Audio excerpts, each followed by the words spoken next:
Good evening from New York. I'm Selwyn Collins, your host of CWS Journeys. Welcome to another edition of CWS Journeys. I am going to bring this amazing young lady on screen and just get right into it. Her name is Colby Christina. Congratulations have been resonating around the world for Colby Christina, who has joined the ranks of such talents as Kerry Washington, Sonali Latham, and Denzel Washington by winning the coveted Adelco Rising Star Award for her triple threat performance as Alice in the stage to TV production, The Liberation of Mother Goose. The Adelco Awards are held November annually, and they are the only formally established awards presented to the Black theatre community and are revered as the Black Tony Awards. Just 14, Colby has been labeled a formidable triple threat nationally and internationally. To her credit, she has accomplished many firsts in the arts and in academia by being skipped one academic grade and will complete high school at the age of 16. I could go on and on because this young lady is so amazing. She's very young and she has accomplished so much. So let me just start by saying good evening, Christina, Colby, and welcome to CWS Journeys. Thank you for having me. Thank you. You are most welcome. What do you usually agree with when people close to you describe you? Most people say that I'm very humble. Like, I don't like to brag about my accomplishments. For example, Saturday I was assisting a dance class at my dance school, and my teacher, she was talking to the students, and she was talking about my accomplishments, and they were like, "Oh, I never knew that she did all this. I just thought she was just an assistant here, and she just loves dancing." They didn't know everything else about me. So most people say when I'm out and about, they're like, "She's very humble. I would have never known." So people mostly say that all the time. Give us a glimpse of growing up at age 9. What was it like? What do you remember about that? At age 9? Mm-hmm. Age 9, what was I doing at age 9? I was enrolled in dance class. Well, I was enrolled in dance class at the age of 2. So I've been at the dance academy I'm 14 now, so this is 12 years. I'm going to turn 15, so it's about to be 13 years. So I've been there for a pretty long time. At age 9, I was doing dancing, singing, acting. Actually, at the age of 9, I was in my room, surprisingly, and the Disney Channel was on. And there was a sing-along session on TV, and I was supposed to be in bed. So I tried to be really quiet because my mom was downstairs working, and I just got carried away. I just started hitting high notes and things like that. My mom never knew I could sing. She just knew that I was dancing and acting. So as soon as she heard that, she was like, "Colby, come down here right now." I was like, "Oh no, I'm in trouble." So I went downstairs, and she was like, "Was that you singing?" And I was like, "Yes." And then she called my brother, because my brother is also in the entertainment industry, the music industry. And he was like, "You should enroll her in vocals." So ever since then, I've been singing and acting since little and dancing since little. So yeah. When you first started dancing, that's young too. Yes. Let's go in between. Let's go to age 6. What did you enjoy about dancing around that age? Did you ever get tired of dancing, or what was it like for you? Never. I was never tired of dancing ever. Like I said, at age 2, I was enrolled in dance because ever since I would be at home and I would just be twirling around, and my god sister's Sweet 16, I would just dance all the time. Nobody could take me off the dance floor. And as soon as I get home, it will be the same thing, just dancing constantly. So ever since age 6, at 6 years old, I was taking about 6 dance classes already. So I had ballet and modern and African and tap and hip hop and praise. So at 6, I was just having fun. I wanted to do it all. At 9, what was your favorite type of dance? Age 9. I would say modern, because modern is a medium. Modern can incorporate African and modern can incorporate ballet. So I would say modern because you get the best of both worlds. If you had to choose one to be your most comfortable, which one would you choose? Most comfortable. Probably modern. Modern. Yes. Wow. When you're dancing, or when you go on stage, just before you start to dance, before you make the first step, what is usually going through your mind? Me just having fun. Fun. Like engaging the crowd. That's one thing that makes me comfortable when I'm on stage. I want to make sure the crowd feels what I feel. So I like, especially in dancing, I engage the audience. Like there's this one praise piece that I do, and at the end, I clap and I get people dancing on their feet, and I have them stand up and I have them dance with me. So it's kind of like I just don't traditional performances. People are just like sitting there, and then at the end you clap. Like I like people in the middle or in the beginning, just like excited and like ready to see what I have to offer. When did you start doing this, Christina? And what actually prompted that? Like I said, I was just like tired of like going to performances and people are like really stiff, sitting. Like they're like, oh, that's nice, and then at the end there's applause, applause, applause.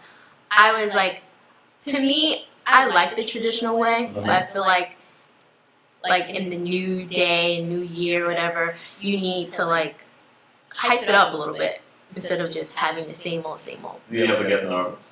Not really. Like when I first started out, like when I first started dancing at the age of 2, I was terrified because I wasn't used to having like other kids around me dancing. It was just me in my own world, and I didn't care what was going on. So the classes were an hour when I was 2, and I would just like cry the first 30 minutes in the corner with I was still in a bottle and Pampers, so I was the youngest out of everybody.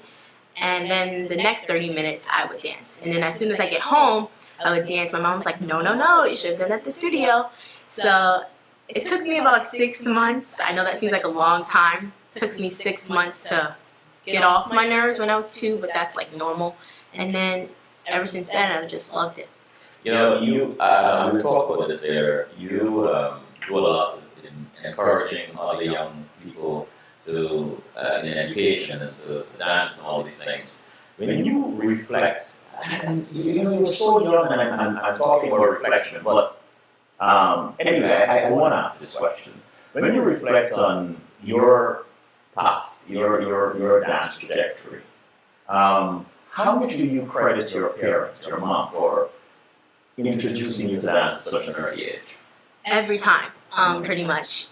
Like, if you look me up or whatever, like any acceptance speech I give, I always thank God.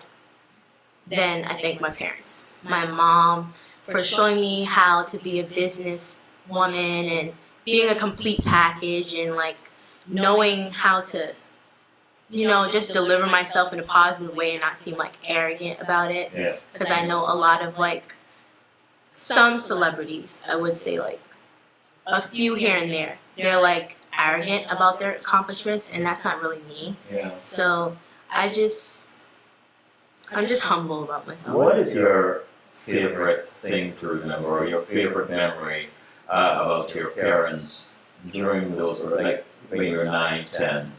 What do you like to think about?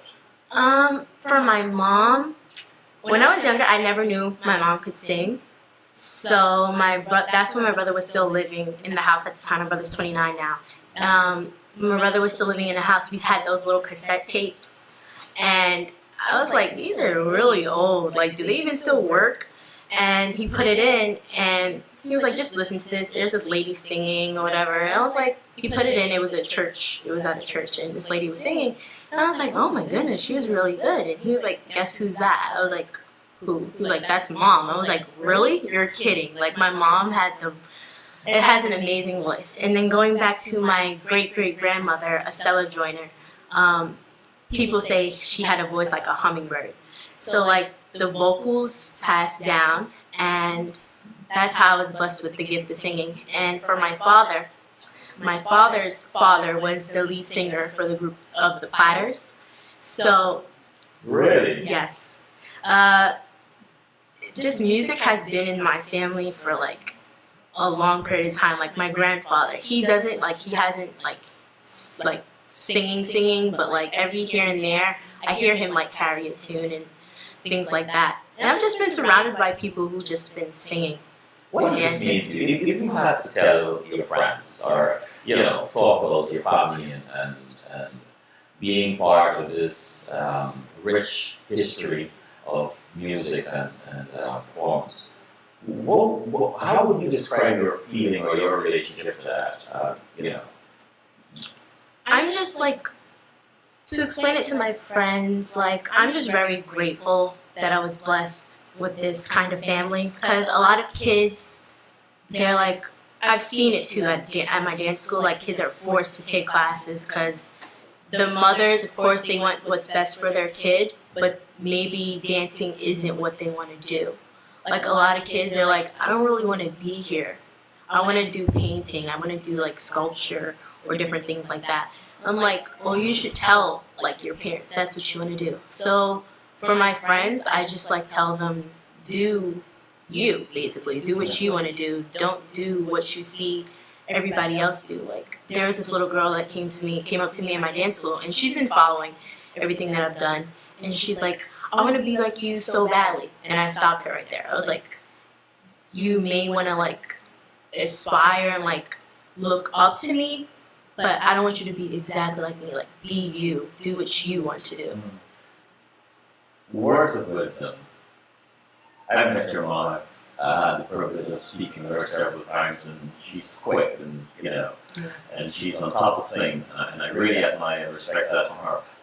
What words of wisdom or favorite phrase she uses that resonate with you or help you to get through a tough part, a tough spot?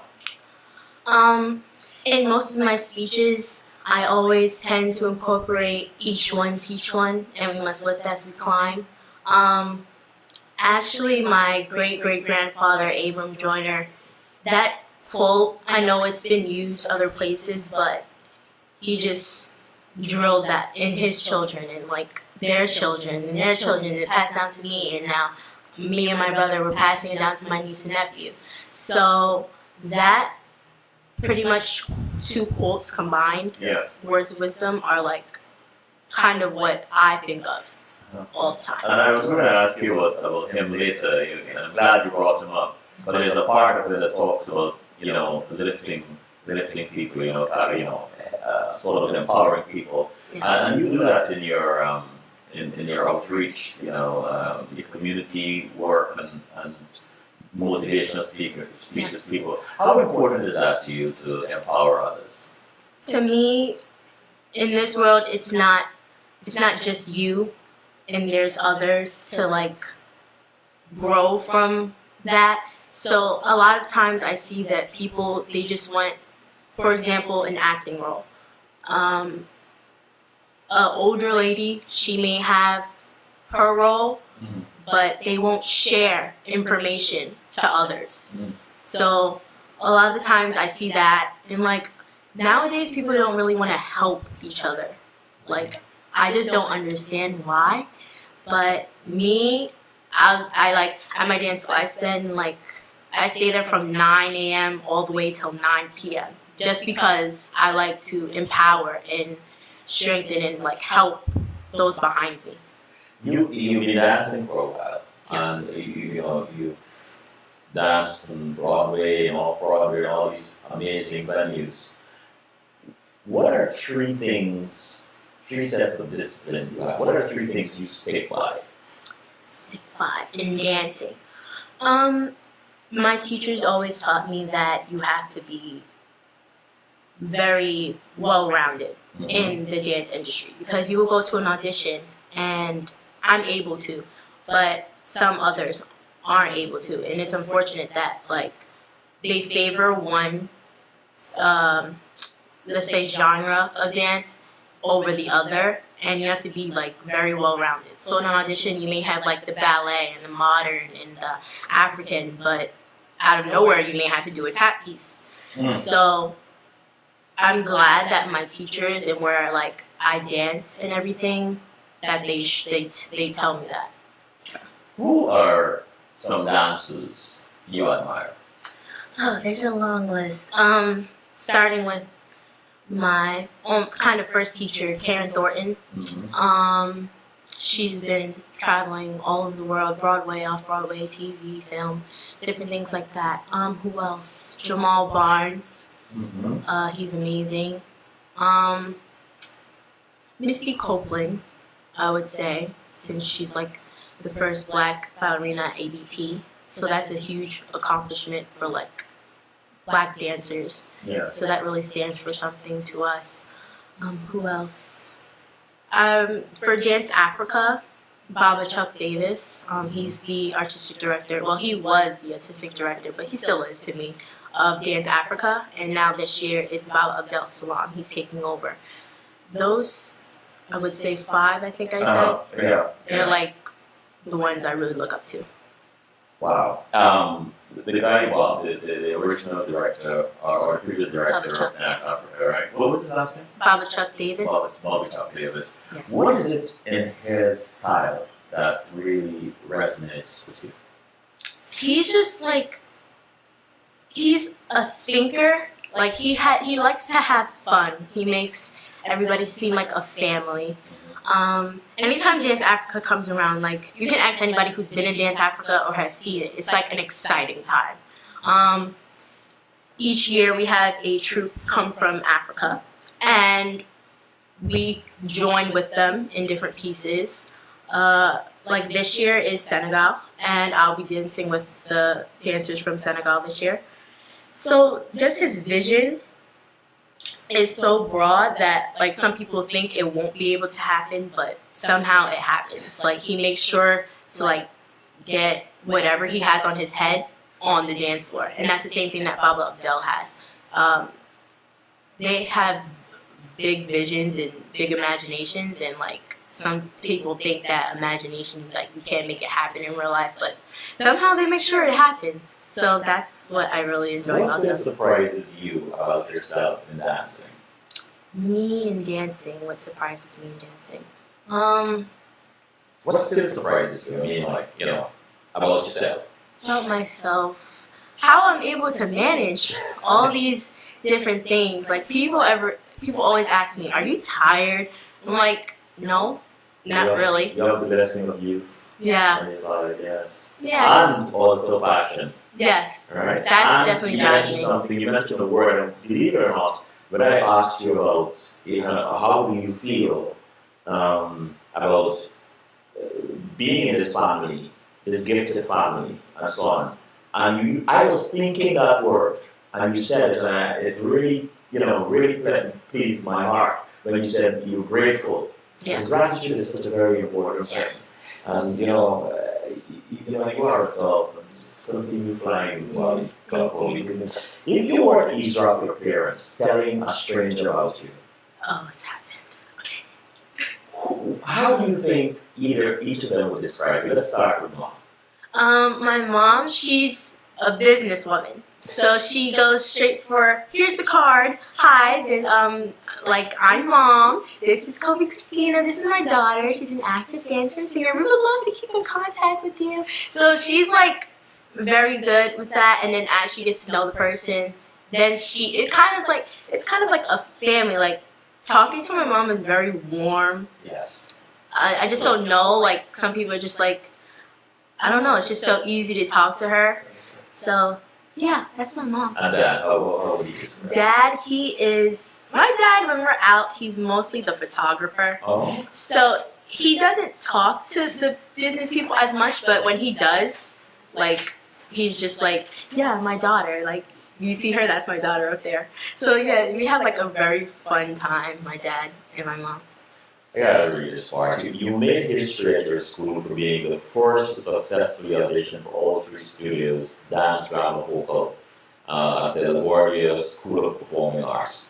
And then the first student in the history of the Restoration Youth Arts Academy to successfully complete everything as a true triple threat. Well, how does it feel when you hear your accomplishments, and what does it mean to you when you were described as a true triple threat? to me, it seems real, but it doesn't seem like I've done all these things because I'm still very young. Like, I'm only 14, and when people, like, read my bio, like, certain events, I'm like, that's very long. I did all that. Like, that seems like a lot of things. Yeah. And being a triple threat, it's great. Like I said, I'm grateful for, like, being blessed by God with all these gifts. So, yes. I just learned to, like, accept it and be like, what happened, like what God had made happen, it happened. So I'm excited. These three studios, right? Dance, drama, vocal. Yeah. If you had to choose one, where would you go? Well, that's an easy question. Drama, because there's musical theater, and musical theater you can dance and sing. So yeah, I basically still be doing all three. So yeah. Musical theater. Well, that's good. What is the message you hope other young girls get from your stellar accomplishments in academics and the performing arts? Just be yourself. Don't follow the wrong crowd because there are others out there that don't want to see you be successful. So you have to be independent and aim for what you're going for, not what everybody else is going for. Like, don't be like everybody else. Be yourself, because being yourself is going to get you much further than being who you want to be with somebody else. You have a packed schedule. Yes. You do a lot. Yes. You're busy. Okay. Do you have a lot of friends and time to play and hang out with friends? Definitely. Oh, really? Yeah. It seems surprising, but yes.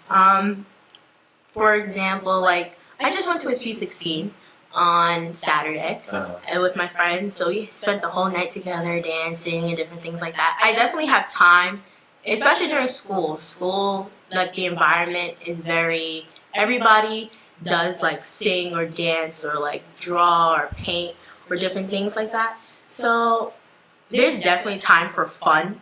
I definitely have fun all the time. Like, I go shopping with friends, we go to the movies, go see shows. So there's definitely time for leisure. Alright, you're 14. Yes. We know teenagers. We know 14 and 15 year. We know, we've been there. Where did you get this discipline from and this work ethic?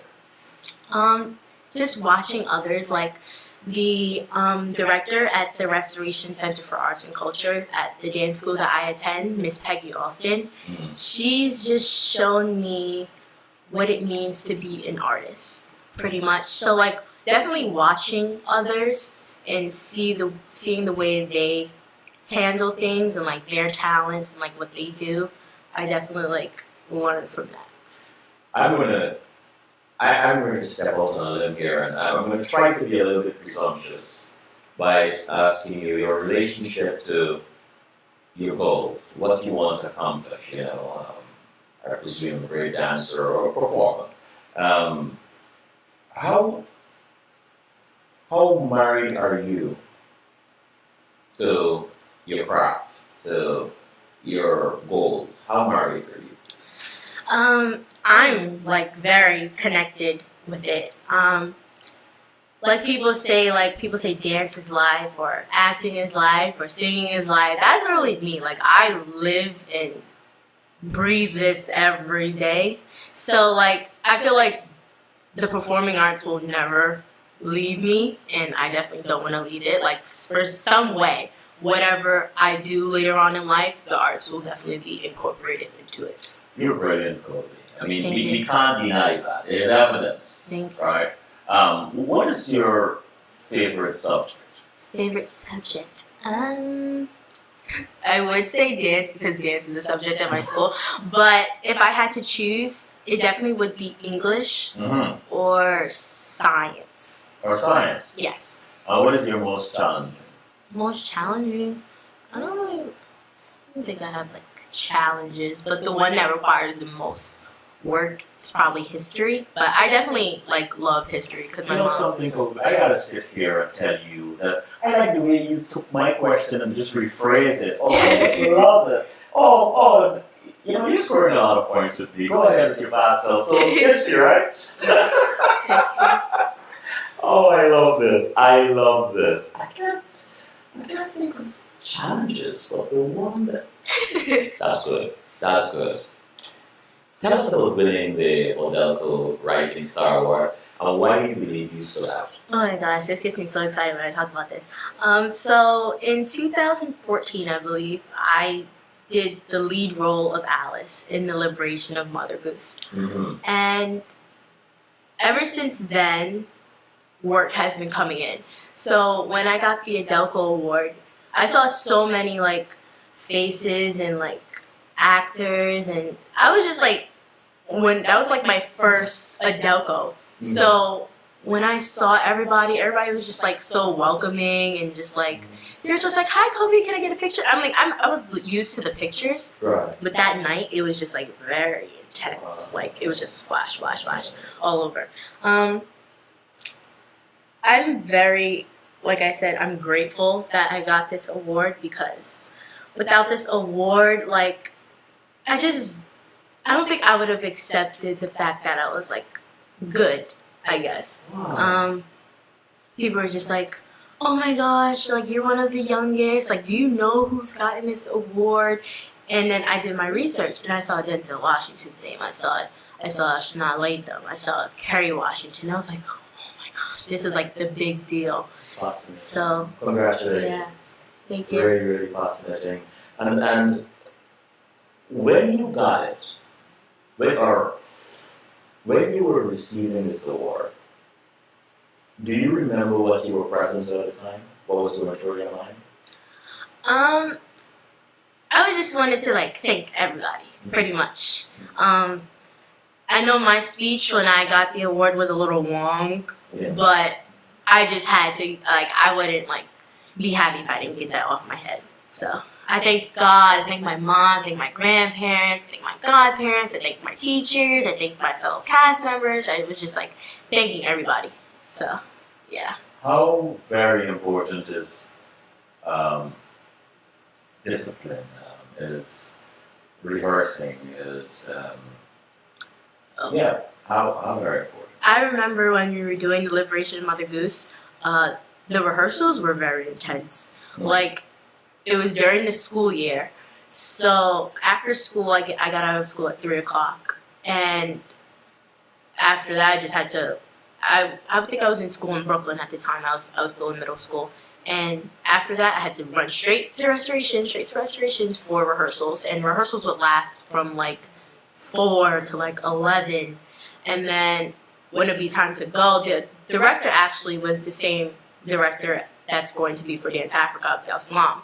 So he was the director for the play, and he's a night person. Mm-hmm. So it could end at 9:30. He'd be like, "Yeah, I need her for like 30 more minutes more." That would turn into an hour or 2 more hours. So the rehearsals were intense, but the product that came out of it was stellar. Is there a particular career? It seems silly me asking you this question, but I'm going to ask it anyway. Is there a particular career you want to pursue when you grow up? It's probably definitely performing arts. Performing arts. But everybody says you need something to fall back on. So I've been looking into law or dentistry.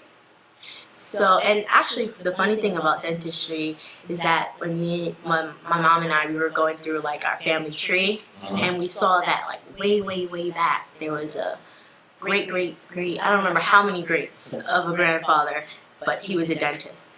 And ever since I learned that, I was like, whoa, like what hasn't my family like done? Like what haven't they like, besides like the singing and dancing, acting, like I had no idea.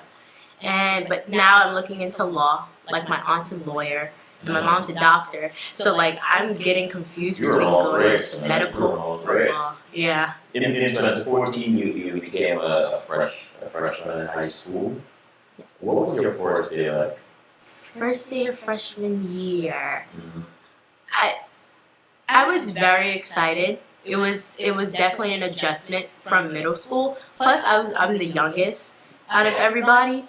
So like I see everybody, they're like having their Sweet 16s. I'm like, my Sweet 16 is not going to be till I'm a junior. Wow. And like when you're a senior, you get to drive. I won't be able to drive because you have to be 17 in driving. Plus, my birthday's late in the year, at the end of the school year in May. So I definitely don't get the same opportunities as everybody else, but it doesn't even like, I don't even think about that anymore. I just think about like having a good time and like making my high school years the best. What surprised you about high school?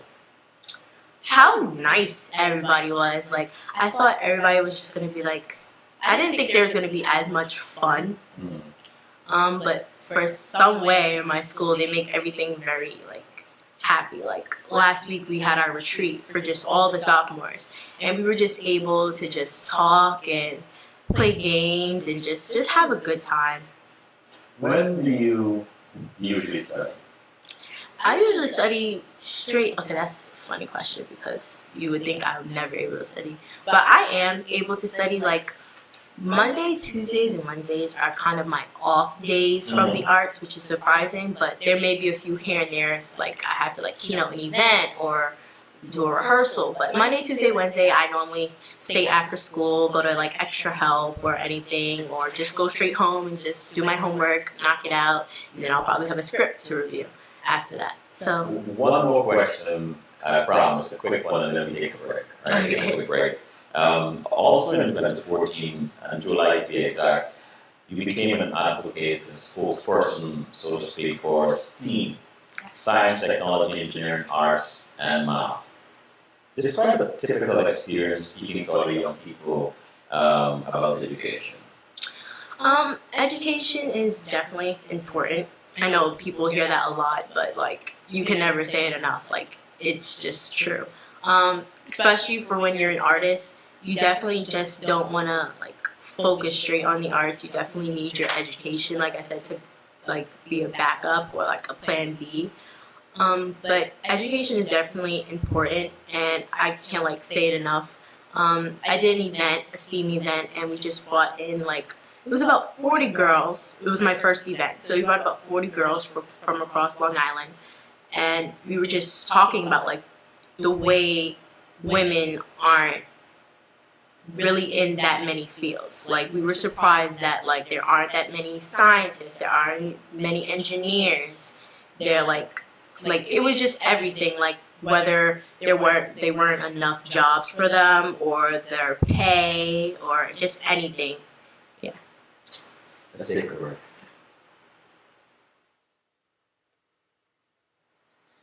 We are back with the amazing Colby, Christina. Colby, what do you truly believe is your purpose? With all these gifts you have and here you and all this accomplishment, what do you truly believe is your purpose? I think my purpose in the arts is to just show that it's possible. Like a lot of... Hold on a second. I want you to repeat that. I want you to repeat. That is powerful. Go again. My purpose in the arts is to show that it's possible. Like most kids don't think that they can handle like the hectic schedule or like all the things that go along with it, like the auditions and the rehearsals and different things like that. So some of them tend to give up. Like you see some of those actors and they have like that one, like they say that one hit wonder. Yes. Like they have that one show and then you don't see them again. But I just want to show that it's possible and to like not give up on your dream. For those days, and I'm assuming here, when you don't feel like getting up to do what you have to do, when you're not really motivated, who or what gets you out of that mindset? My mom, pretty much. My mom, she may not seem like it, but she's a very loud person. She's like, come on, get up, we have to go. And she has like 50 alarms in the morning to make me get up. And then once I get up, I'm like, I'm actually glad I didn't stay home today. Like, today was fun. Like, so I make I'm actually excited to work and do things.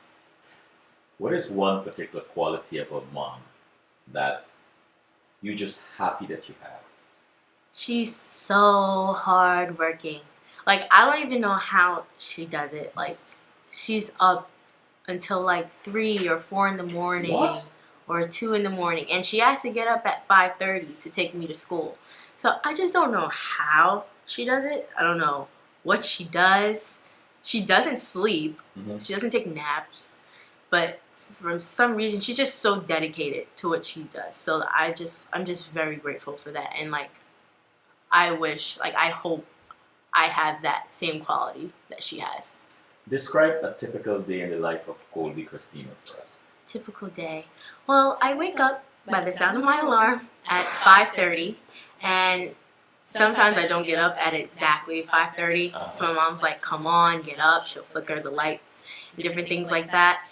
Then I'll get ready, and I'm very tired in the morning. Like, I'm not a morning person. So once I'm dressed and ready, like, I'll go downstairs and I'll sleep on the couch until my mom's like ready to leave. And then we leave and we travel all the way to Long Island. It's about 45 minutes. Then I go to school and have 9 periods a day. So that's a very long day. And then after school, I could have it all depends. I could have an event or an audition, or especially on the audition days, I have to travel all the way to the city. So like, imagine going from Long Island all the way to the city. And me on Thursdays and Fridays, my mom doesn't drive me. The school provides a van transportation to the Long Island Railroad. So I'll go to Long Island Railroad and I'll go all the way to Brooklyn to dance from like Thursdays it's like 5 to 6:30, or Fridays like 5 to 8. And then I'll spend a night at my grandmother's house because it doesn't make sense to go all back home to come all the way back to Brooklyn. So then I'll go to dance, like I said, from 9 a.m. to 9 p.m. Tell us about the grandmother experience.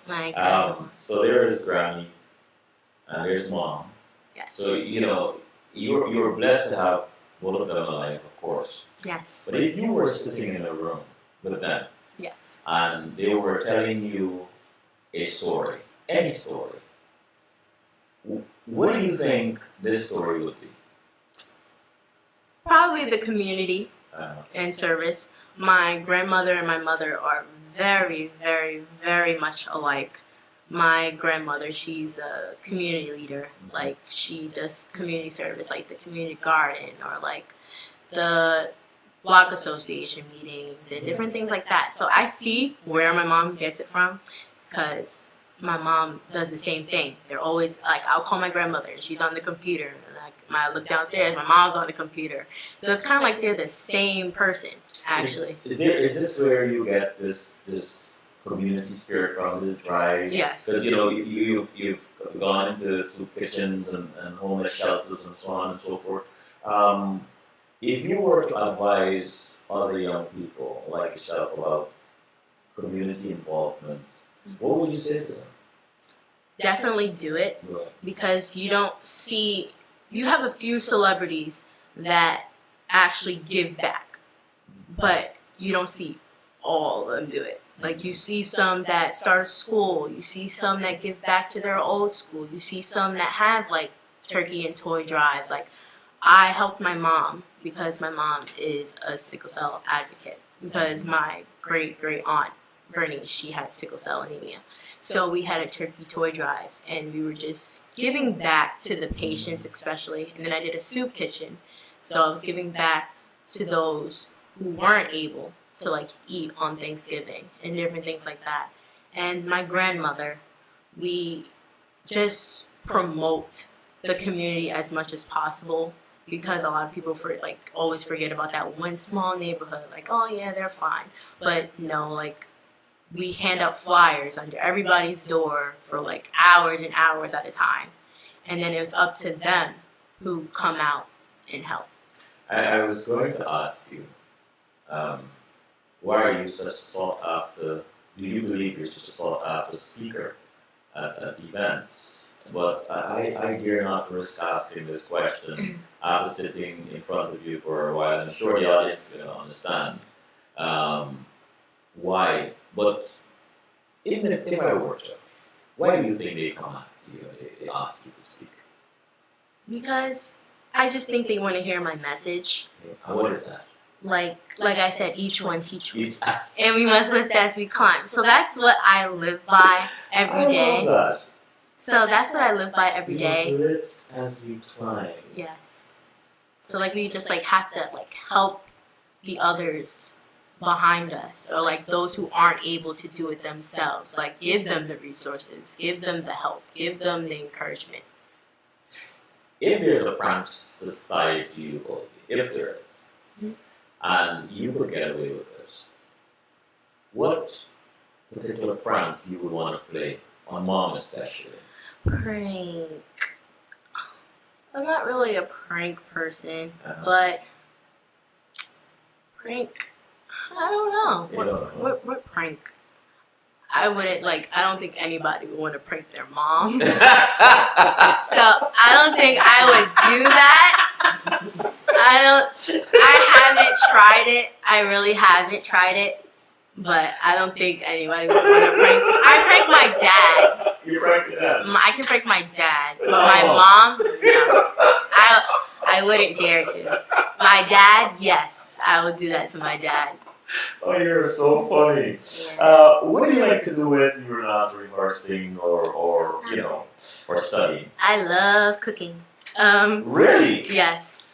I love cooking. That's another hidden talent I have. I'm anytime I go home, I'm always in the kitchen making things. I'll make seafood lasagna and pineapple upside down cupcakes or cakes and different things like that. So cooking is one. I actually discovered that I'm pretty good at drawing and painting. Really? What other things? Teaching, pretty much. You yeah. do that. Yeah. When you're an assistant teacher, Yes. right? What is one thing that really surprised you when you start teaching, when you started teaching? What surprised you? What surprised me, how many kids were actually willing to put in the hours and really dedicated to doing dancing. Some weren't. Yeah. Some were I'm just here to be How do you here. get them to listen? I mean, if you just come in all play and laughy and all that kind of stuff, they're not gonna take you seriously. But kids love when I'm a sub for their class. Because they're yes, we have Colby. Yeah, she's younger, but she is an authority figure to us. So we won't give her a headache in class. Why do you like to teach? I don't. It's just something about it. It's just relaxing to me. It's just very fun.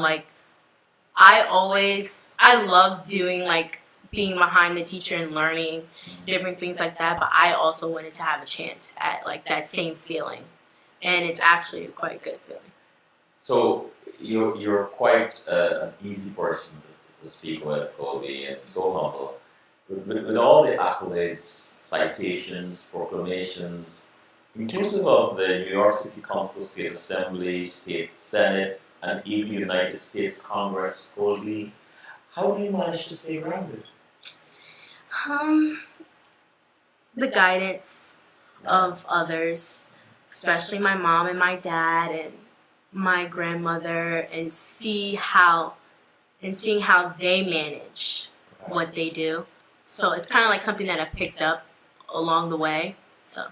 Well, what are people surprised to learn about you when they get to know you? That I'm an outgoing person. Some people think that I'm very shy. I actually am very shy. I don't I talk to people, but I'm just not a person who just keep going on and on. But as a person gets to know me, they realize that I am easy to talk to. Yes. And outgoing, and you can come to me for advice and different things like that. So that's what most of my friends do now. They didn't think they would be able to talk to me.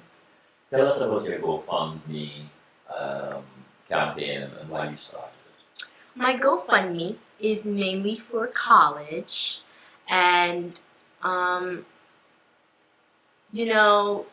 just want to be able to do the best, pretty much. So that's to help me earn money for college, whether I do law or dentistry, but I'm definitely minoring in fine arts, definitely. So that's mainly for that, and then I think I'm going to start another one for my STEAM program. That's just to raise money for the program, to like get the word out there and like have the basic necessities for the event and like flyers and different things like that. So those are what my GoFundMe campaigns are for. Good luck with it. Thank you. Much blessings on that. And how is the effort coming along? It's actually going very well. A lot of people are like, that's an awesome idea that you did. And so it's getting a lot of good feedback from it. And where can people go to contribute? Well, for that, you can go through my Facebook page. I make an effort to share that GoFundMe almost every day. Okay. So it's definitely there. Okay. And when you're on stage performing, are you the same Colby sitting opposite me, or do you transform into a different person? A lot of people say I'm like a totally different person. Like there is this Colby, but when it's time to like work, like nothing else matters. It's just like me in the stage and the different characters and like vibing off of everybody else. And I'm just like very focused. I look at every little thing to make sure that my character is right, and like I know like you can't have like something that's perfect, but that's what my goal is. What is your favorite song to sing when you're by yourself? My favorite song to sing would be When You Believe, because it's very empowering, and as long as you believe in what you can do, you can I know accomplish I it. asked you Yeah. when you're by yourself, but can you share with us? A song? Yeah. Yeah, definitely. Many nights we've prayed with no proof anyone could hear. In our hearts a hopeful song we've barely understood. Now we are not afraid, although we know there is much to fear. We were moving mountains long before we knew we could. Oh, so that's a little taste. Thank you, Colby. Thank you. Thank you so much.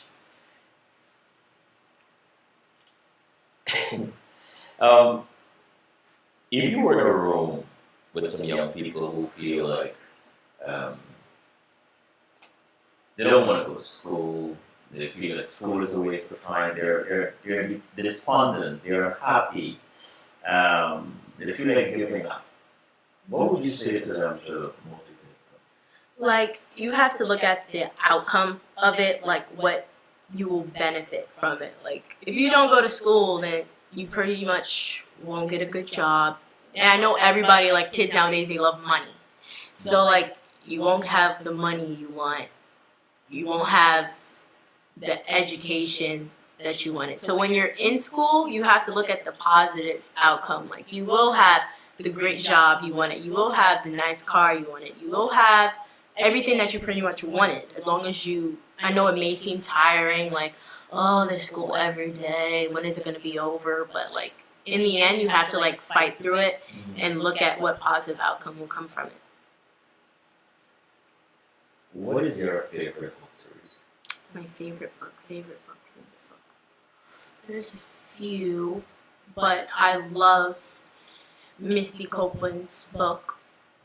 Her book that came out. I went to her book signing, and just her story, and like how she started dance at like 13, like, and it took her 2 years to get as like amazing as she is. Like, I started at 2, and I feel like I'm good, but like just how like quick she like got things in 2 years, like you wouldn't think she was able to do that in 2 years. So just her story and how powerful her message is, I just loved it. Do you like telling stories? I like telling stories here and there, yeah, definitely. If you had to write a story, What story was yours? Well, I'm actually in the process of writing I'm glad I asked. my own book. Nice. My book is basically about my life and like growing up in entertainment and like dancing and singing and acting, and just basically from to until now, pretty much. Okay. So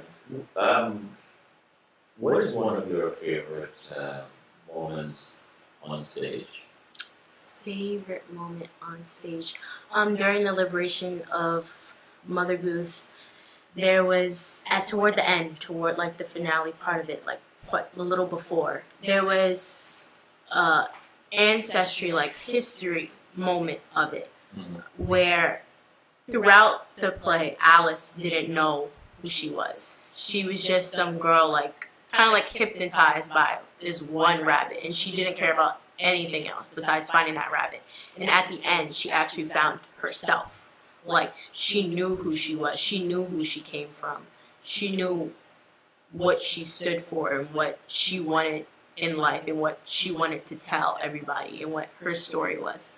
So that's a... How did you prepare for that? How did I prepare for that? It was... The character was kind of, not fully, but kind of like me.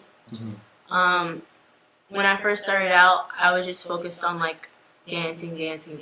And then as life went on, I was like, I found who I was, like what I wanted to do in life. So, yeah, it's the same. If you had to change course. But you see, the thing is, you are in 3 studios. Yes. That's amazing. That really is amazing. Do you ever pause sometimes and reflect on what you do, what you've accomplished, and ask, well, wow, how did I do this? Almost every day, like at the end of every day, I'm like, did I just do that? Like, did that just happen? And then, especially when I have like nothing to do and I'm just laying down, pretty much being bored, looking at the ceiling, I'm like, I've done this, I've done that. This is not real. Like, am I Colby? Like, am I that name that everybody's like saying, oh, hey Colby, oh, we just saw you on such and such. And I'm like, me? Are you sure it was me? It like sometimes it doesn't seem real, Yeah. but then I'm just happy, pretty much. When I think of your mom and listening to you here tonight, I'm thinking about the balance that she strikes with giving you the right nudge, the right push, the right encouragement, and sort of balancing that so that it is not like driving you into something you don't want, but giving you the right nudges and pushes and so on. It's a very delicate balance. It's almost like watching a master chef prepare an amazing meal. Do you feel that some young people who might resent the arenas that they're in because because of their parents, do you think it's perhaps because of how they are pushed and driven to perform? I think that contributes to it. Definitely, like, outside forces do contribute to that problem, like kids face. They're like, sometimes they don't want to hear like, come on. Like, sometimes they just want to do it for themselves and they just want to be in like their own world.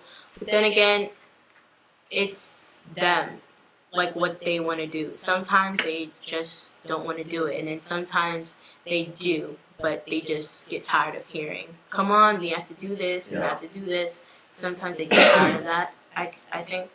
You've traveled a lot, I got it. Yes. If you were to go to a favorite place with a favorite book, a favorite drink, and your favorite music, where would this place be? What will you be reading? What will you be drinking? And what music will you be listening to? I would definitely go to the island because I've actually done this before. Jamaica. Okay.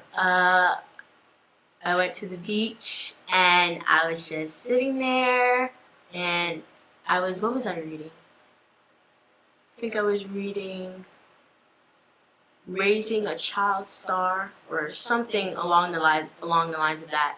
And I had a pina colada, and I was listening to, what was I listening to? I think I was listening to Whitney Houston. Wow. Or something along the lines of that. Yeah, virgin pina colada. Virgin. Yeah, let's put that out there, right? A virgin pina colada. What is your deepest concern about young people like yourself? Going in the wrong direction. Like I've seen a lot of talent wasted, actually, just by like seeing it in real life or on TV, like an actual like reality, like seeing it. Kids just get verge off on the wrong way, and I just feel that if they had leaders and mentors to look up to, that wouldn't happen. When are you most happy? When I'm most happy? When I'm actually working, I'm just really excited. I just like can't wait till like rehearsals or auditions or whatever happen. What are you most proud of? My accomplishments and what I've done so far and like what is set to come. What do you enjoy most about being Colby? Like the journey, pretty much.